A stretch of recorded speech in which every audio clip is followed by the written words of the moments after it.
Bueno, gracias Pastor Luis y gracias Pastor Félix y una iglesia amada en el cual Dios nos ha dado el privilegio de poder ver desde sus inicios lo que Dios ha estado haciendo y muy agradecido por el Señor, por lo que Dios ha hecho y por lo que seguirá haciendo en medio de ustedes. Siempre es un privilegio estar aquí porque tengo la libertad de predicar por 2 horas y media, donde ninguna iglesia me da esa oportunidad. Amén.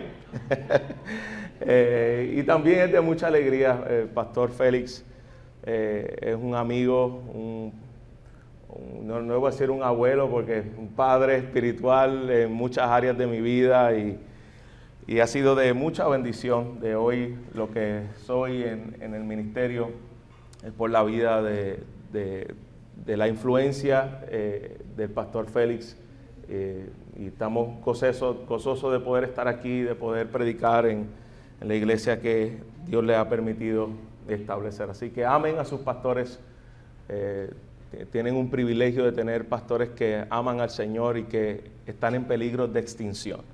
El ministerio pastoral, como director ejecutivo, me he dado cuenta ahora mismo las iglesias que tenemos sin pastores y los muchos que han caído por situaciones.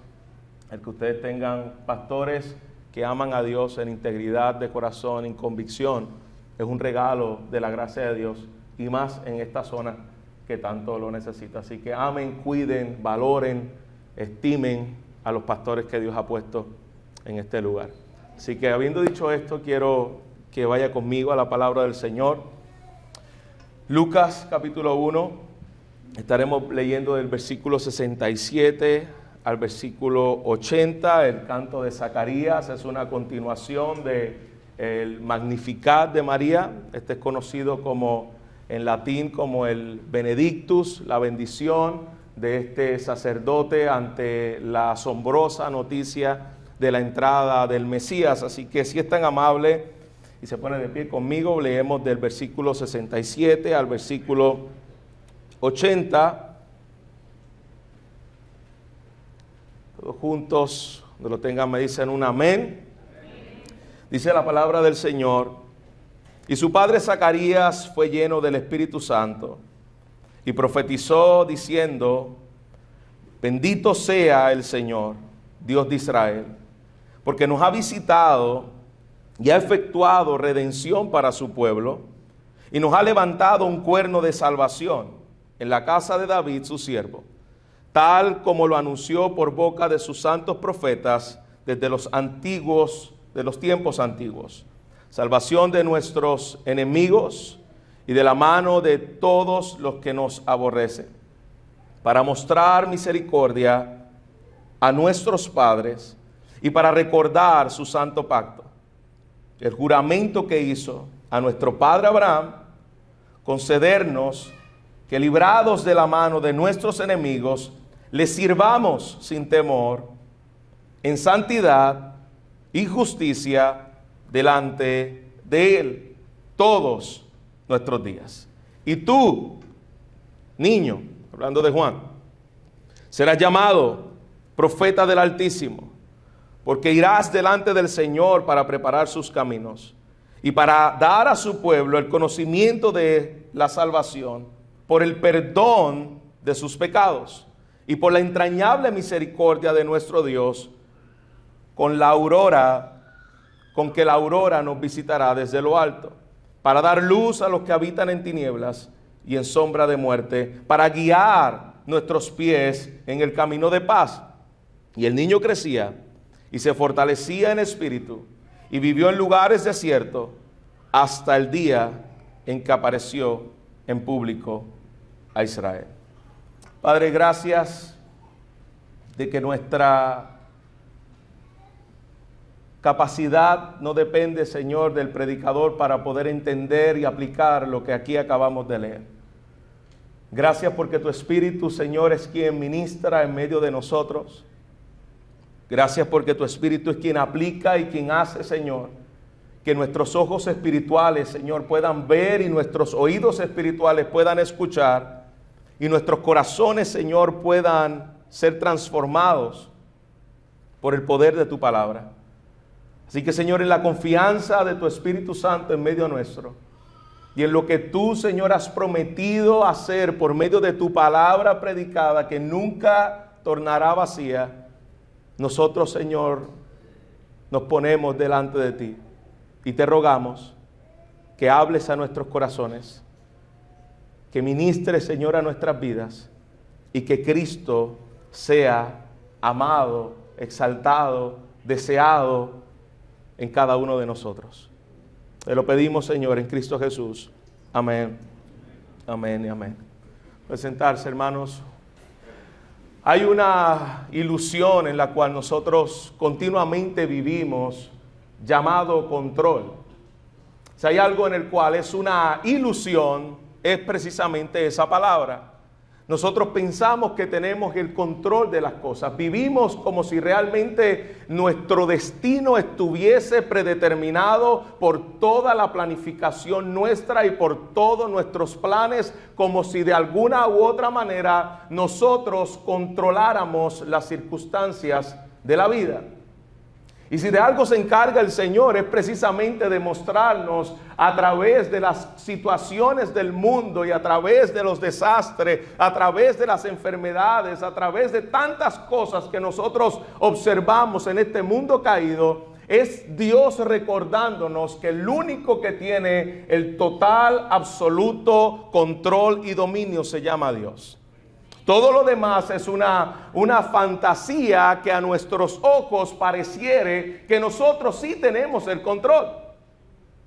Y hermanos, si hay algo que nos muestra este pasaje, es Dios haciéndole ver a todos los que están en escena, desde el versículo 1 del capítulo 1 de Lucas, es recordándole que el que tiene el control, la autoría y el dominio de la salvación se llama Él, no ninguno de nosotros. Lo hizo con María y él no fue donde María, lo vieron aquí la semana pasada, para preguntarle a María y decirle: oye María, ¿tú me das permiso por favor de yo poder entrar a tu vientre? No, Dios no pide permiso para entrar al vientre de María. Dios se le revela y le dice lo que Él va a hacer. Ese es el Dios soberano que controla y domina la historia. Y ahora, cuando se le presenta a un sacerdote llamado Zacarías, papá de Juan el Bautista, él le dice a Zacarías, al papá de Juan, lo que él iba a hacer. Y Juan, como cualquiera de nosotros pudiera haber hecho, Juan comenzó a dudar. Y Juan dijo: espérate, que con estos viejos tú vas a hacer ¿qué? Que a estas alturas de la vida yo voy a tener un ¿qué? ¿Un bebé? Y que él va a ser profeta del Altísimo. Profeta, yo soy sacerdote. Excuse me, yo no soy profeta.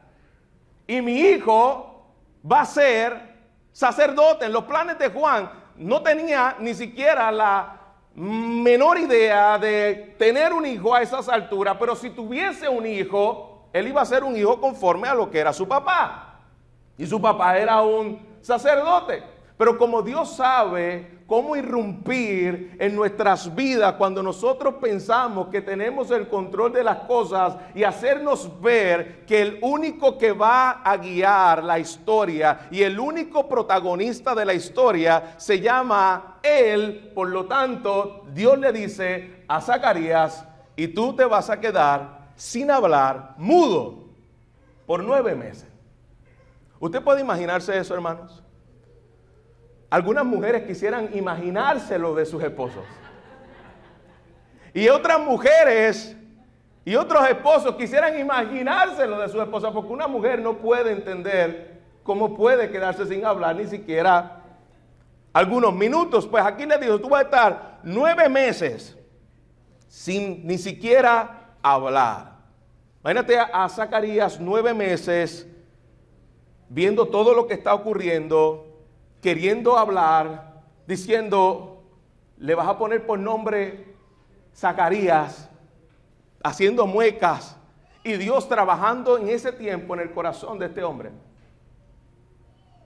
Hasta que Dios lo lleva en un momento dado a decir: Juan es su nombre, no se va a llamar Zacarías Jr., se va a llamar Juan. ¿Por qué? Porque como queremos tener el control de las cosas, Probablemente, hermanos, por Juan, por Zacarías, se llamaba Zacarías Junior. Iba a ser sacerdote. Y Dios le dice, no, su nombre será llamado Juan. Y él toma una tabla y escribe, Juan es su nombre. Te podrá por nombre lo que Dios determinó, y él será, no un sacerdote, él será profeta del Altísimo.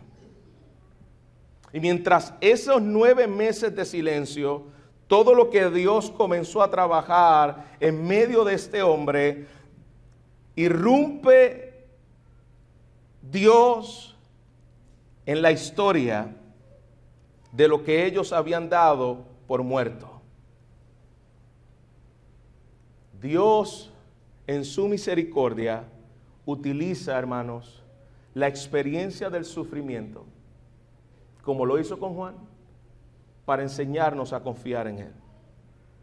Dios utiliza la experiencia del dolor y de la impotencia para que nosotros confiemos en el Dios que se le reveló a Abraham como el Shaddai, el Dios más que suficiente.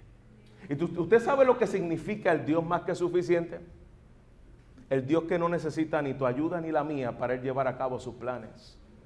Y Él se le está revelando ahora a este hombre que, aunque era sacerdote, todavía luchaba con lo que todos luchamos, el control de tener todas las cosas en orden. Y Él se le aparece con este mensaje divino, le dice, tus capacidades, tus talentos, tu habilidad, eso es lo que yo no voy a usar ahora. Ahora tú te vas a sentar, yo te voy a hablar y tú me vas a oír.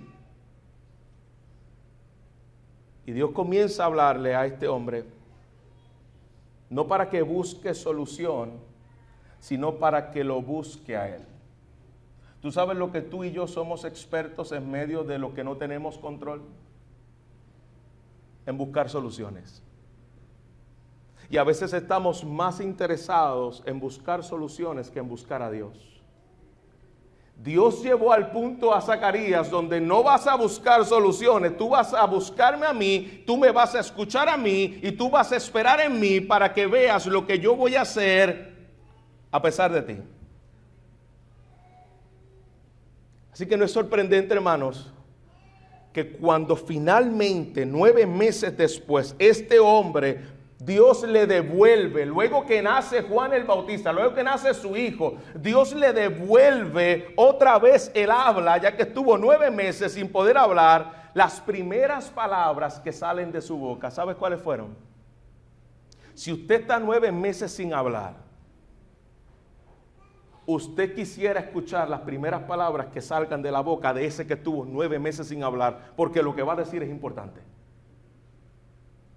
Pero cuando tú estás 9 meses sin hablar, no por capricho humano, sino por una obra del Señor, para hacerte ver y esperar y conocer quién es Él, las primeras palabras que salen de la boca de Zacarías fueron, alabado sea el Señor.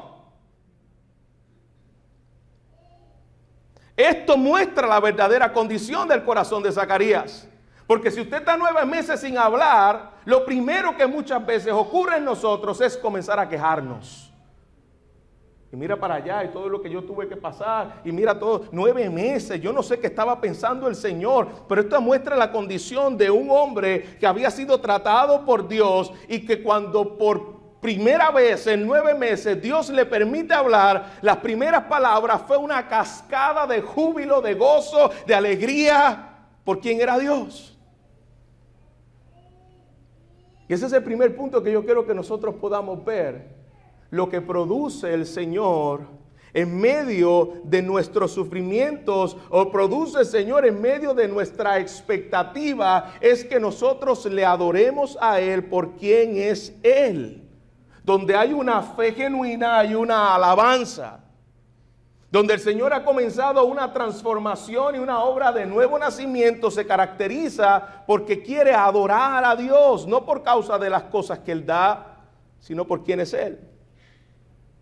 Y la pregunta que todos quisiéramos, o que muchos harían, ¿y cuál fue las palabras de Zacarías cuando adoró?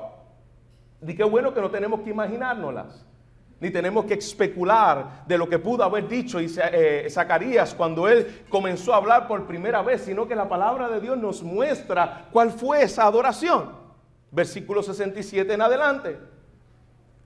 Dice que Zacarías profetizó por medio de una canción, pero fue conocido como una profecía en el cual se le conoce en latín como benedictos o bendito. Esa palabra bendito reconoce la grandeza de Dios y de la misericordia de Dios por su pueblo. Y Zacarías, dice la Escritura, que profetiza.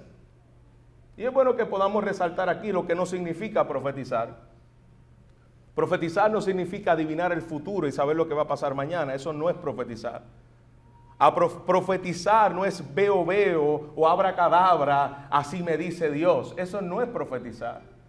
Profetizar es hablar de parte de Dios, inspirado por el Espíritu Santo. Lo que está haciendo Zacarías aquí es parándose delante del pueblo, hablando una palabra que está siendo inspirada y que la tenemos aquí en su palabra revelada. Esa es la profecía. Él está hablando a los que están alrededor, y las palabras que salen, versículo 68, bendito el Señor Dios de Israel.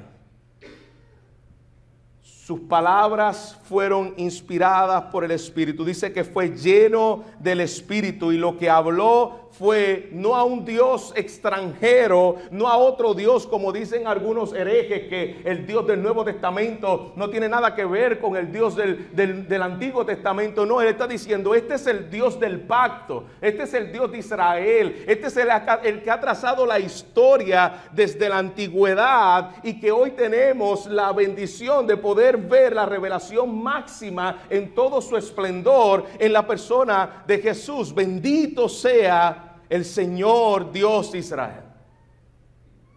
El pueblo de Israel acostumbraba a acercarse a Dios en adoración de esta manera.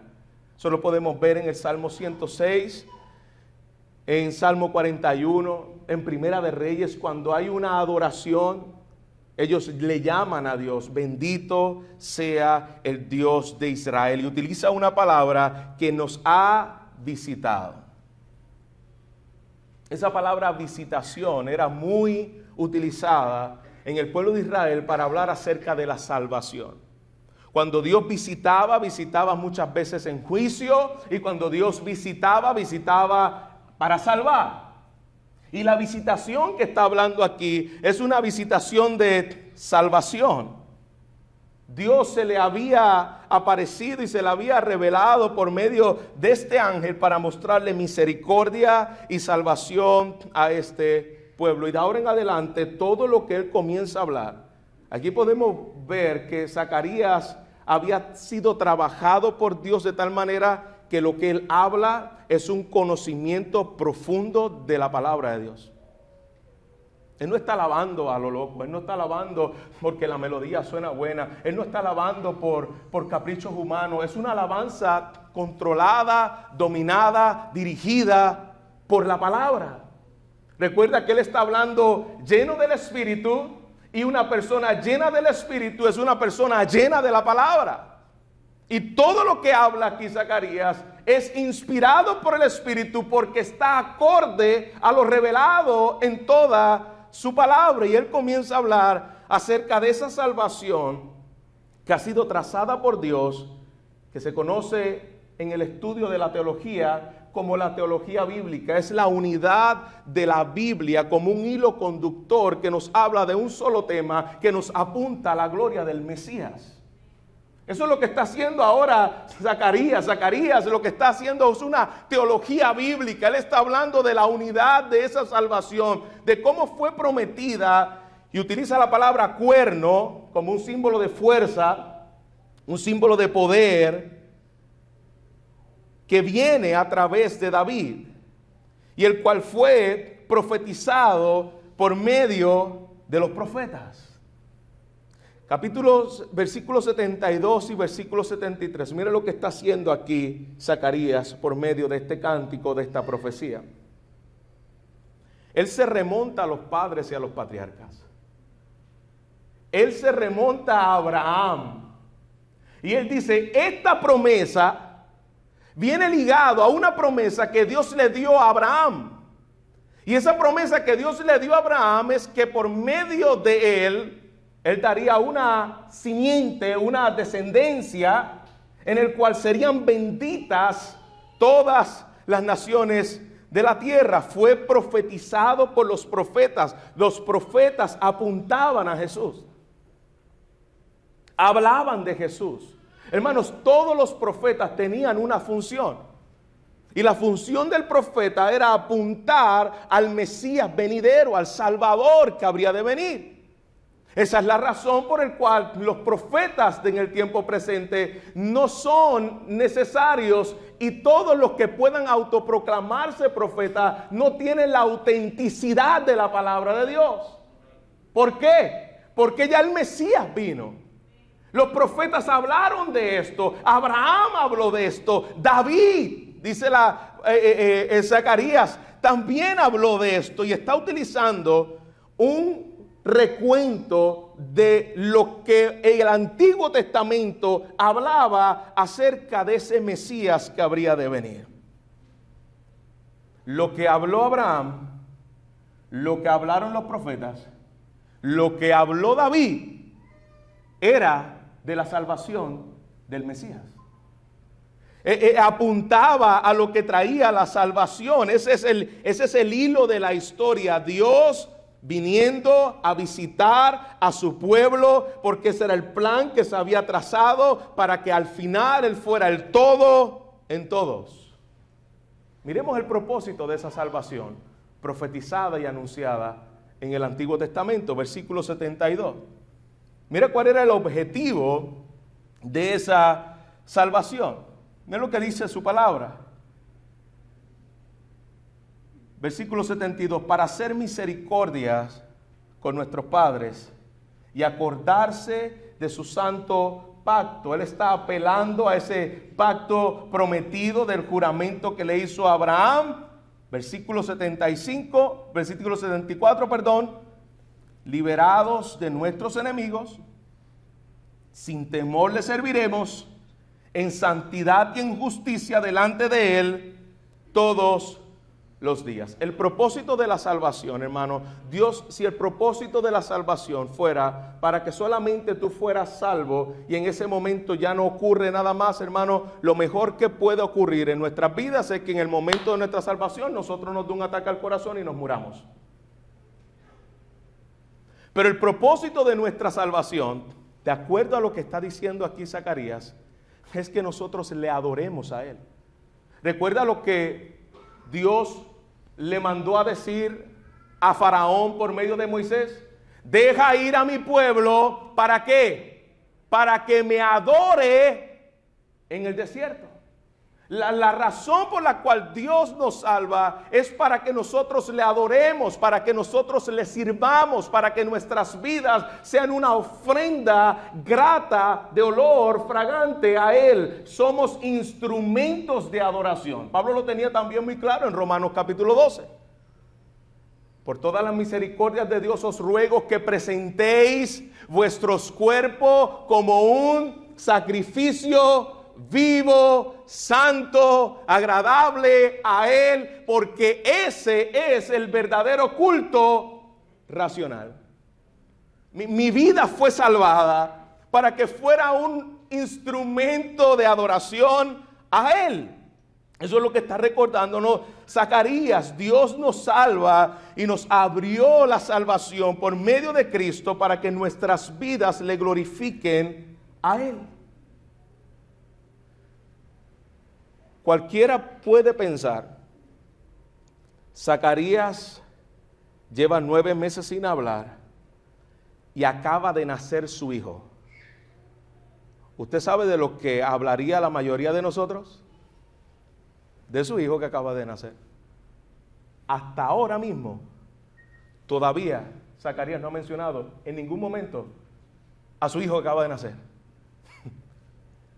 Hasta ahora. Versículo 76.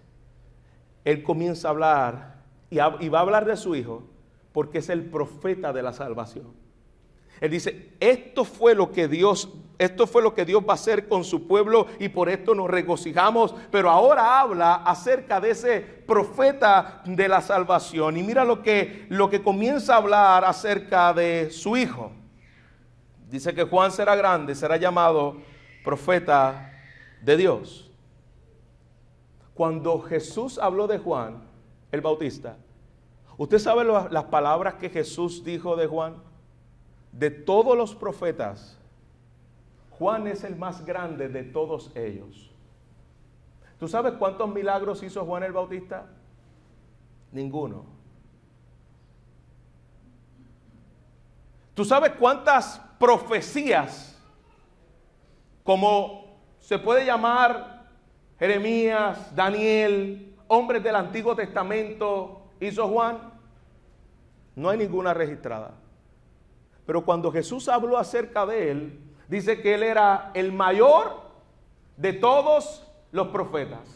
Y cuando habla aquí acerca de él, su padre, habla de que él va a ser aquel que va a cultivar en el corazón de Israel, a quien que va a prepararle camino al Señor para que la gente pueda ser salvo. ¿Sabe por qué Jesús le dijo que Juan sería el de los profetas el más grande de todos, hermanos? Porque Juan fue el único que pudo apuntar frente a frente, vivo, diciendo, he aquí el Cordero de Dios que quita el pecado del mundo. Ningún profeta del Antiguo Testamento hizo eso. Hablaron de Jesús, pero este le preparó camino al Señor y lo apuntó y le dijo, es Él, no soy yo, es Él. Nadie tuvo ese privilegio. Ese era el hombre por el cual Dios tuvo que dejar mudo a su padre, porque Él va a llevar a cabo su propósito y Él es el que define la historia. Y en este versículo nos damos cuenta que la grandeza de este profeta no viene de él en sí, viene de lo que él iba a hacer y de su función. Él apuntaría al Señor. Él prepararía camino al Señor.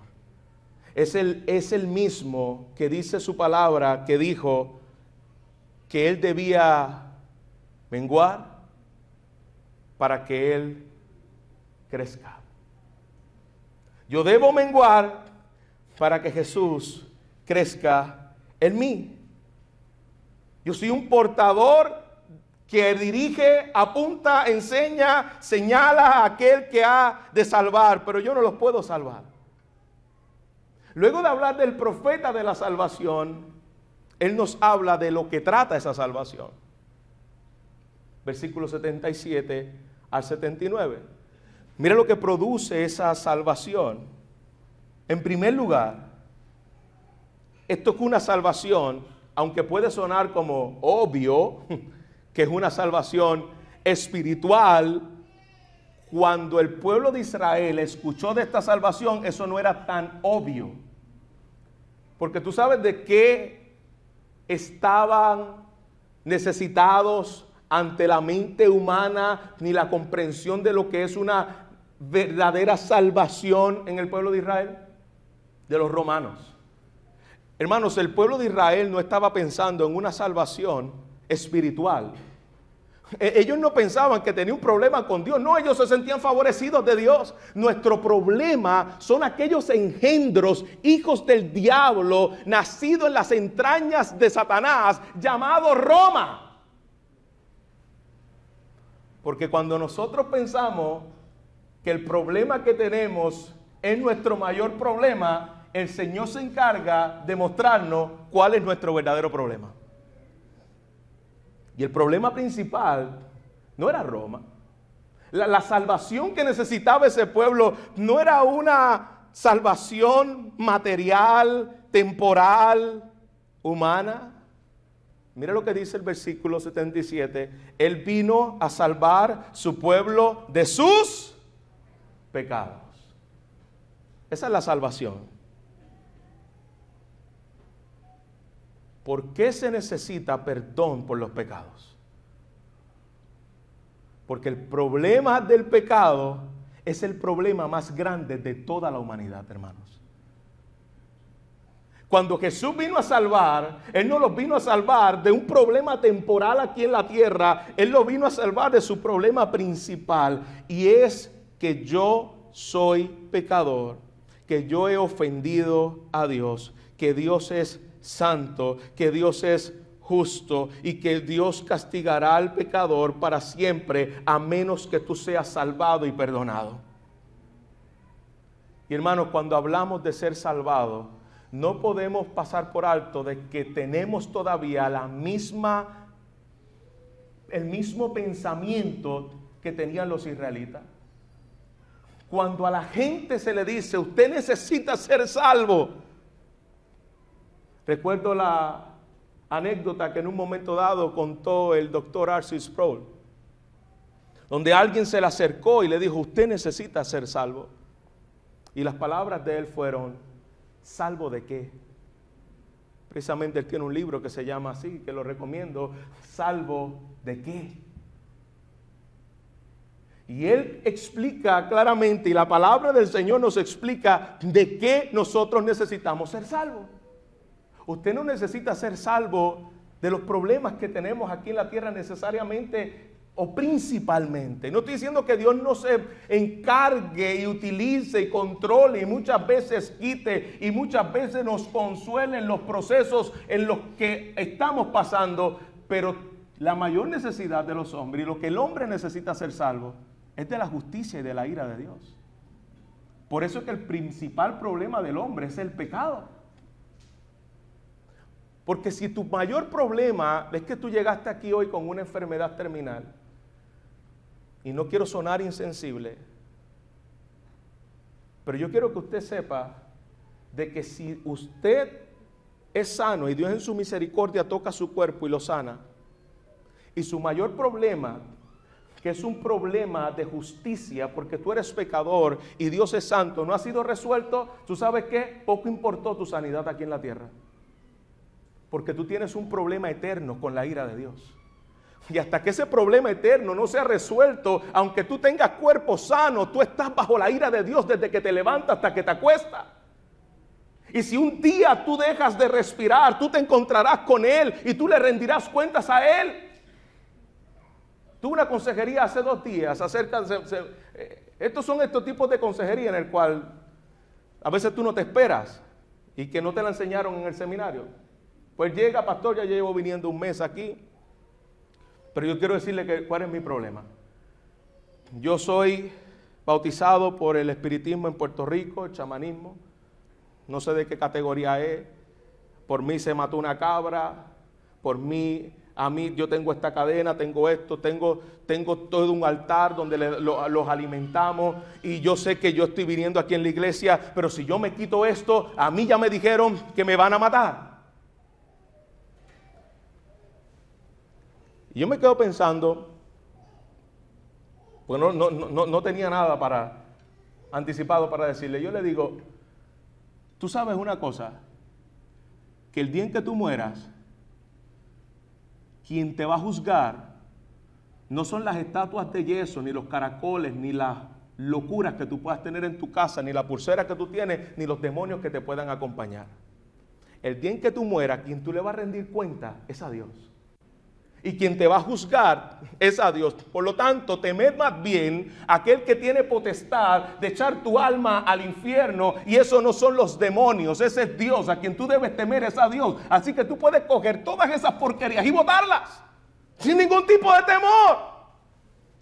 Y tú ves gente en Puerto Rico, hermano, tenemos un montón de supersticiosos que creen toda esa basura. Te dan unos caracoles, hermano, usted coge un bate y con los caracoles los va metiendo uno a uno. ¡Pa! ¡Pa! ¡Pa! ¿Usted no va a creer esa basura? ¿Por qué estoy diciendo esto? Porque tenemos que recordarnos de que necesitamos ser salvos de Dios mismo. No tenemos que temerla, este tipo de cosas y esta superstición y este cultismo que nosotros tenemos aún metido dentro de la iglesia. Porque usted sabe lo que hacen muchas iglesias. Esto viene como extra. Eso pasó hace poco en el Capitolio, que le pusieron unos caracoles a qué sé yo ni quién. Y vinieron unos cristianos y dijeron, esos caracoles se van con una sal y con unas reprensiones. Esto es ocultismo cristiano. Ninguna condenación hay para los que están en Cristo Jesús. Y quien rompe todo poder y vence toda maldición en el día en que tú has creído en Cristo, se llama la sangre de Jesús. Usted no necesita nada más. Usted está completo en Él. Así que nosotros necesitamos ser rescatados del juicio venidero, y eso es lo que está diciendo aquí el texto. Salvos, vino a salvarnos de nuestros pecados, y a menos que no seamos rescatados de nuestros pecados, lo que tendremos es una condenación por toda la eternidad. Y en segundo lugar, versículo 78, esta salvación es por la misericordia de Dios.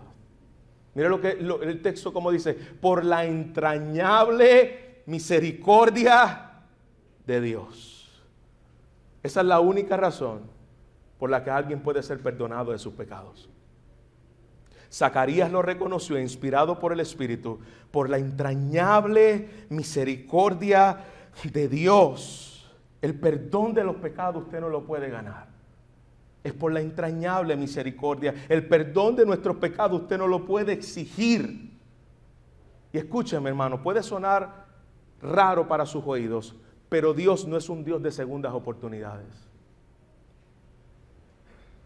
Dios no es un Dios de terceras oportunidades. Y Dios no es un Dios de cuartas oportunidades.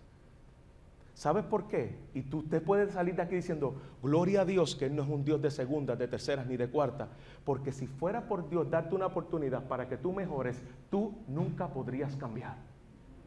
Dios es un Dios de sustitutos.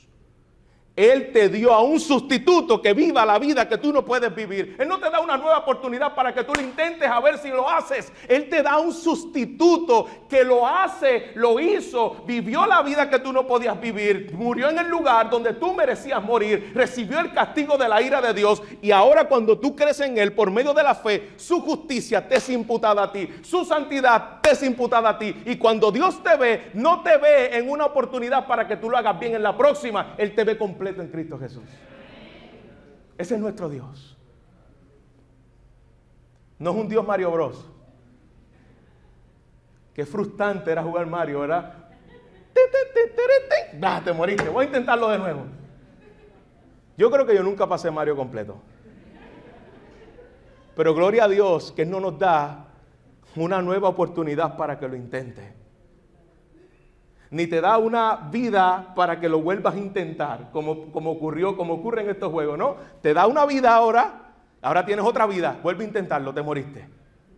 Porque Dios te pudo haber dado millares de vidas y nunca podrías vivir de acuerdo al estándar que Él te llamó.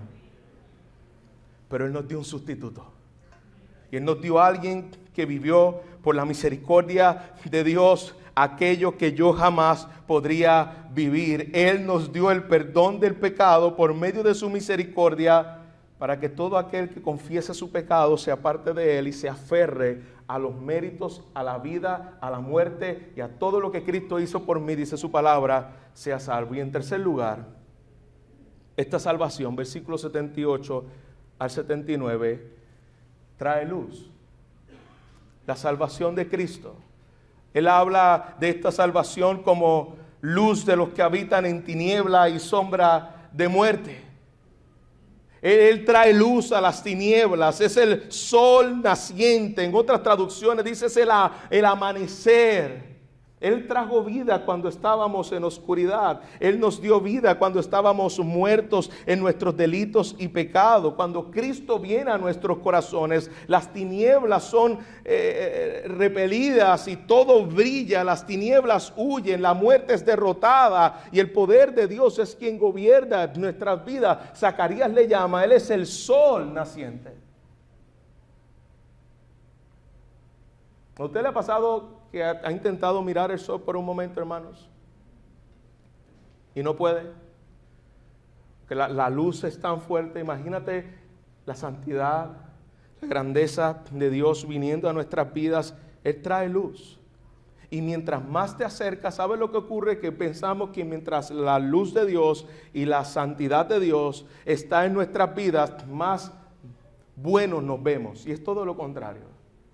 Mientras más la luz nos da, más cuenta nos damos cuánto necesitamos parecernos más a Él. ¿A usted le ha pasado esos espejos grandes que a veces están en los hoteles? Que tú te los pones y tú dices, wow, yo no sabía que yo era tan feo hasta que me veo en Zoom.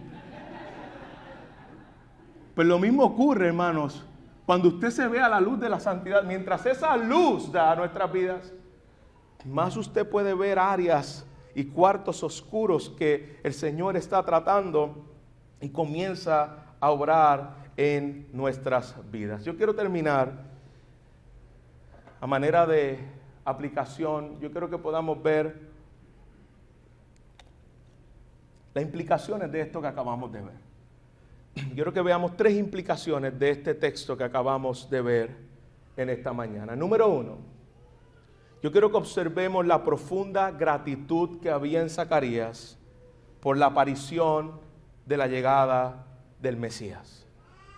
Yo quiero que podamos evaluar nuestros corazones y aprender del ejemplo de Zacarías, hermanos, si esa salvación que Zacarías todavía no había visto, pero que la había creído y ahora todavía no la había visto en el sentido de que había visto al niño, pero Zacarías no vio a Jesús morir, probablemente ya él murió antes de que Jesús muriera en la cruz, pero él había creído en esa salvación. Este es el Mesías. Tú y yo hemos visto el panorama completo. Si usted es salvo, lo que debe caracterizar una vida llena del Espíritu como lo era Zacarías, es una vida centrada en Jesús, en gozo, entendiendo que todo se trata de Él.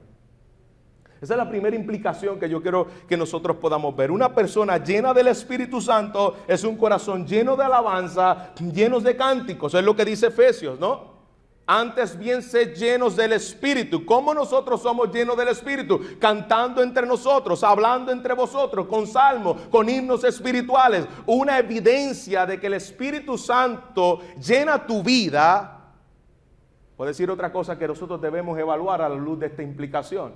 Todos los que han creído en Cristo Jesús tienen al Espíritu Santo. Pero no todos los que han creído en Cristo Jesús viven una vida llena del Espíritu Santo. Una vida llena del Espíritu Santo no está hablando acerca de una cantidad cuantitativa. Está hablando acerca de un control en tu vida. ¿Cómo tú sabes que el Espíritu Santo te ha llenado? Estás lleno del Espíritu. La palabra lleno es control, es como un guante que tú lo pones en tu mano y ese guante está siendo controlado por la mano. Mi mano está llena del guante. Cuando tú estás lleno del Espíritu, una evidencia es esta que podemos ver en la vida de Zacarías. Una persona llena del Espíritu es una persona llena de la palabra de Dios. Habla la Biblia. La Biblia, como alguien le dijo una vez a Spurgeon, si lo cortan, versículos bíblicos corren por su sangre. Es una persona que está siendo llena de la palabra de Dios. Y eso lo podemos ver en la vida de Zacarías. Estaba controlado por el Espíritu. Luego de haber sido tratado 9 meses por el Espíritu, bueno, lo podemos ver porque sus labios es una continua expresión de lo que Dios ha hecho en su vida. Y yo quiero que nos evaluemos a la luz de esta verdad. ¿Estamos siendo llenos del Espíritu Santo, hermanos? ¿Y cómo lo sé? Si mis labios lo que tienen es una continua queja, una continua crítica. Yo quiero decirte, hermano, que yo no necesito saber mucho para saber que no estamos llenos del Espíritu, si eso es lo que nos caracteriza. Porque una persona llena del Espíritu muestra ese fruto del Espíritu con una alabanza, con gozo, con gratitud. Si eso es lo que nos caracteriza, se puede ver que estamos siendo llenos del Espíritu Santo. Y si algo muestra el obrar de Dios en la vida de Zacarías, es que la fe no es una fe seca y una fe indiferente. Es una fe que te apasiona en todos los sentidos de tu vida. Número 2.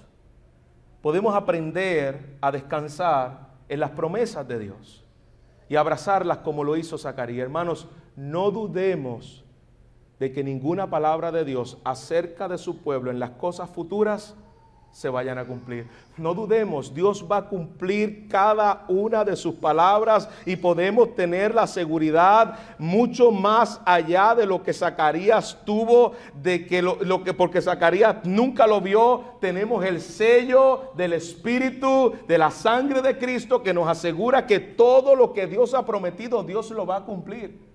Sus palabras son fieles y verdaderas. Dios cumple sus promesas. Descansemos en su palabra. Yo no sé lo que me va a esperar mañana, pero yo puedo descansar en que la palabra es fiel y la palabra de Dios dice que aunque nosotros pasemos por las aguas, aunque nosotros pasemos por el fuego, Él estará con nosotros y que aún Él me va a guiar más allá de la muerte. Así que la palabra del Señor es fiel y es segura. Número 3, este himno y esta profecía nos habla claramente de que Él nos salvó de nuestros pecados para que le sirvamos a Él en integridad de corazón, para que le adoremos, para que le sirvamos, un pueblo que le sirve, no simplemente a alguien que es salvo y que está esperando que se muera o que está esperando que Cristo venga. No, Dios me salvó para que yo le adore. Y si Cristo viene por mí, ya sea porque es su segunda venida o Cristo viene por mí, ya sea porque me manda a buscar y me muero, que me halle adorando y sirviéndole a Él. Esa es la actitud de un corazón que ha sido transformado por el Señor, y declara aquí que hemos sido liberados de nuestros enemigos para que les sirvamos en santidad y en justicia delante de Él. Evaluemos nuestras vidas. Él me salvó para que les sirva en santidad y justicia. Y pongámonos delante de Él reconociendo: Señor, ¿cómo está mi servicio a ti? ¿Cómo se refleja esa salvación en mi vida? ¿Cómo ese sol de justicia está siendo una realidad en mí?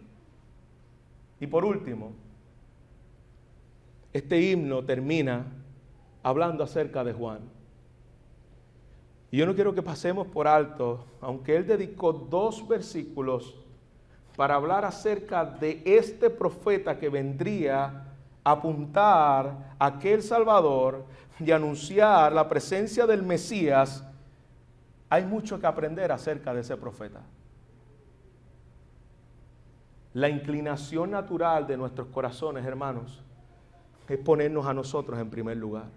Esa es la inclinación natural de todos. El pecado nos hace pensar de que nosotros somos los protagonistas de nuestras vidas. Y en el escenario divino, hermanos, nosotros probablemente lleguemos a los extras. A los extras de la película, ¿no? Usted ve que se quedan hasta el final. Y esa es la parte más importante, ¿verdad? Que usted se queda todo el tiempo esperando que lleguen los extras, ¿verdad? No. Usted se acaba la película y usted se va y se olvida de los extras. O aquel que contratan. Yo tengo un hermano en la iglesia que dice que él le pagaban $500 para que simplemente en la película le dieran una pescosa, se cayera al piso y ya, $500. Pues probablemente ese sea el personaje nuestro en la historia. Al que le dan la pescosa para que el protagonista salga de la cena. Porque el protagonista de nuestras vidas no somos nosotros. La historia de la humanidad nos los muestra, hermanos, que simplemente somos una coma en toda una trayectoria de la historia de Dios. Juan lo reconocía, Juan lo sabía, pero a nosotros se nos olvida. Juan sabía que él no era el protagonista. Juan sabía que solamente yo vengo a prepararle camino al que ha de venir y al Salvador. Pero hermano, cuán necesario es recordarle a nuestra alma de que nosotros no somos el centro de la gloria de Dios. Somos un eco de la gloria. Juan lo sabía. Yo soy un eco de la gloria de Dios, pero yo no soy la gloria de Dios. En una ocasión dijo: yo no soy digno ni siquiera de desatarle las sandalias. Yo soy un eco de la gloria de Dios. Y hablo de lo que Él ha hecho, y hablo de quién es Él, y hablo de su salvación. ¿Y cómo se puede ver eso en la aplicación de nuestra vida? ¿Cómo estamos tomando decisiones en nuestra vida? ¿Estamos tomando decisiones en base a cómo yo apunto a Cristo? ¿Cómo Él es conocido? ¿O el único propósito de nuestra vida es simplemente para yo ser satisfechos y para yo cumplir mis propósitos y mis deseos sobre la tierra? Debemos evaluarnos a la luz de lo que Juan mostró como profeta que apuntaba al Altísimo. El único propósito de su vida era preparar camino para el Evangelio. ¿Cuál es la actitud de nuestro corazón? ¿Es la de Juan? ¿Queremos que Jesús sea exaltado en nuestras vidas? ¿Nosotros queremos ser los protagonistas de la historia cuando jamás lo podremos ser? Y jamás lo seremos. ¿Qué hábitos en nuestro diario vivir nos pone a nosotros como el centro de atención? En vez de una vida que adorne el Evangelio, ¿qué hábitos tenemos que nos hacen ver a nosotros como el centro de atención? No, pastor, yo no soy eso, es gente así que le gusta llamar la atención, pero yo no soy como esa gente. Yo para la gloria de Dios hago todo. Podemos decirlo con nuestros labios. Y podemos llenarnos la boca de decir que todo lo hacemos para la gloria de Dios. Pero tú sabes cómo muchas veces el Señor utiliza cosas para hacernos ver que nos queremos colocar en el centro de la atención. Cuando reconocieron a todo el mundo menos a ti. Y nos enojamos, nos molestamos. Pero Juan el Bautista reconocía y decía, eso es lo que el mundo me anima a hacer. El mundo me anima a ser el centro de mi vida. Incluso, ¿usted se ha dado cuenta de la mayoría de las conferencias que existen en el día de hoy? Mujer empoderada, hombre empoderado, cómo conquistarle el mayor éxito de tu vida. Eso es una gloria al hombre.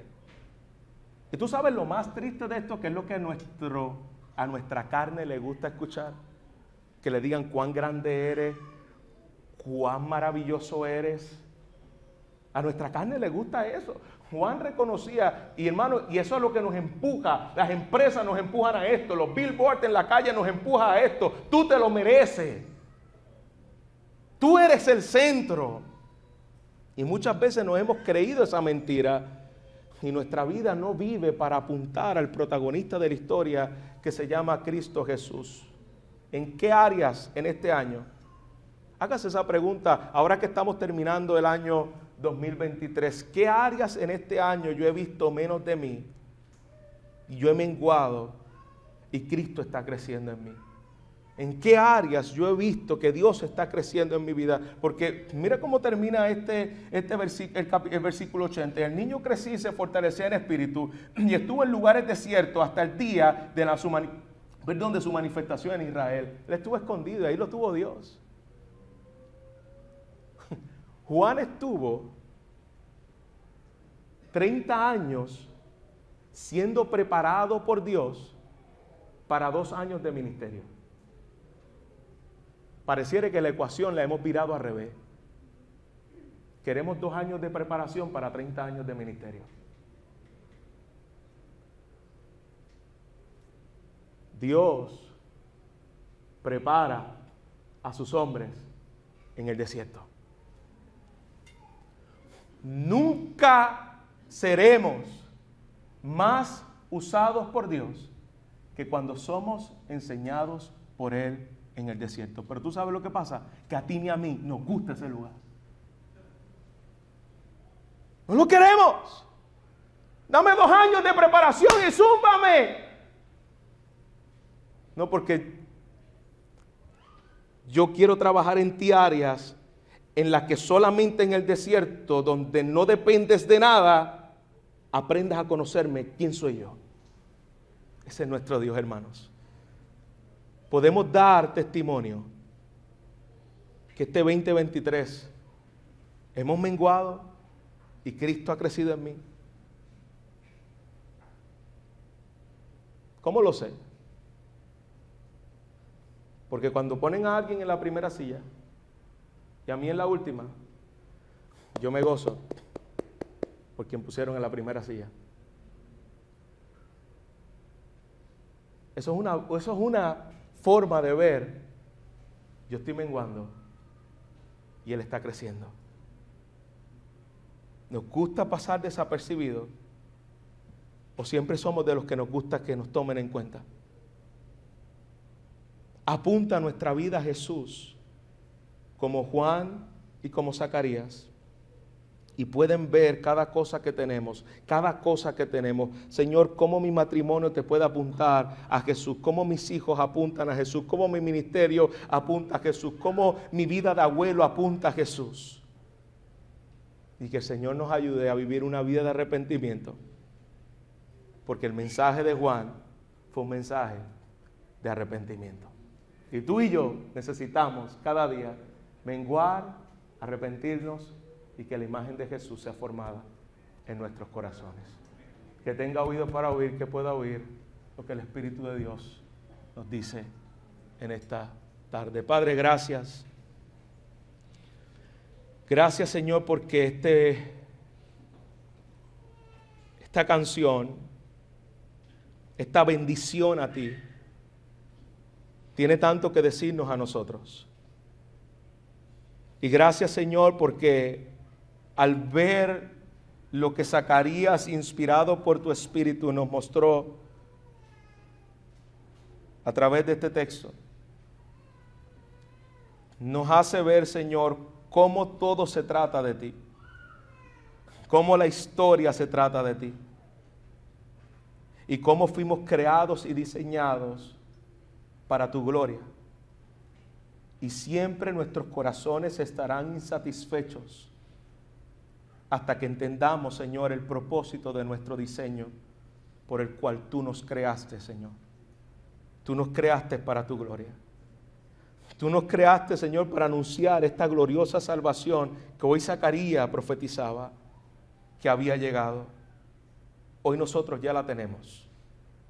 Y que podamos vivir a la luz de lo que tú has hecho en nuestras vidas, con gozo en nuestros corazones, porque nuestro mayor problema fue resuelto. Tú enviaste a un Salvador que vino a morir por nuestros pecados y hemos sido, Señor, limpiados, justificados y santificados por ti, para que ahora vivamos, Señor, como aquel profeta de la salvación, apuntando a nuestro Señor Jesucristo. Y te queremos pedir perdón, Señor. Perdónanos, Padre, porque cuántas veces nos hemos creído la película de creer que somos los protagonistas de la historia.